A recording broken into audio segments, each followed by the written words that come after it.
large cities have a great movie theater, but few of them have this many great movie theaters.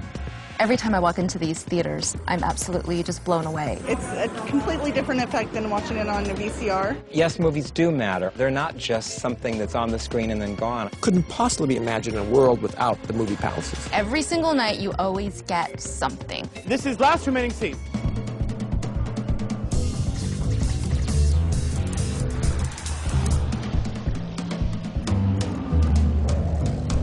Hey, Ben Mankiewicz here with Christina Rice at the $1 Million Theater in downtown Los Angeles. So called because it cost $1 million. to buy and build. Supposedly. Legend has it. It would be dozens of dollars more today, I suspect. Christina, what is Last Remaining Seats? It is an annual film series where we show classic movies in the classic downtown movie palaces. The crowds just get so into it, and it's not, you know, people don't talk on their cell phone, people don't talk to their friends, people, you know, aren't as disrespectful as they tend to be going to contemporary movies. So to be in a theater like this, where there's almost 2,000 people, you know, just laughing and cheering when Joan Crawford slaps Ann Blythe and Mildred Pierce, I mean, it's just an amazing experience. So perhaps it's natural. Maybe that's why Father...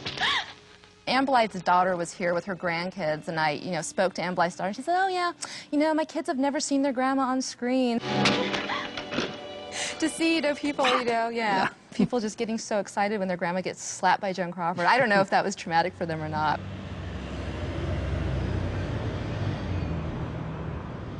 I love historic theaters. I've been going to historic theaters since I was a child, back when they really weren't as historic.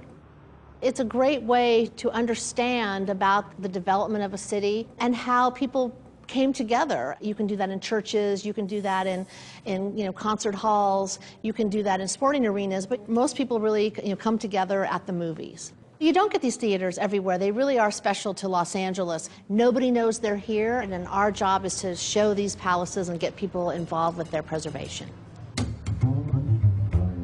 Welcome. My name is Steve Needleman, the owner of the Orpheum Theater. It was somewhat run down, like a lot of others here on Broadway. This afforded me that once-in-a-lifetime opportunity to work on something like this, and brought it back to life in 2001. But I think bringing this back was trying to replicate as much that was here, and trying to do what you could with a venue that was 80-plus years old at the time. You see people walk into these theaters and they've never come in before, and their mouths just drop open. And they turn to their friend and say, did you know it was going to be this way? They thank me for taking their ticket. They thank me for giving them that program. They're just so excited to be here. They're just enthralled, and they'll say, can we walk down front and look? I mean, they're eager to come look because it is so interesting and different for them. It's not a movieplex. It's not a 48-plex somewheres. And one of my favorite things to do is to, because I'm backstage a lot, is to go behind the screen, watch the film in reverse, and watch the audience. Well, you see the laughter or the frowns or the crying or whatever. You see the audience reacting to a movie. I like to walk around the theater while the film is on the screen, and if you go up near the front of the screen and look back, they're just all there in, you know, rapt attention. I do enjoy getting that feeling of feedback from the audience, especially at the Los Angeles Theater, where a lot of them come up to the projection booth before and after the show, and a lot of them have never seen projection equipment, have no idea what it's like, and they're amazed just to see the basic projectors there.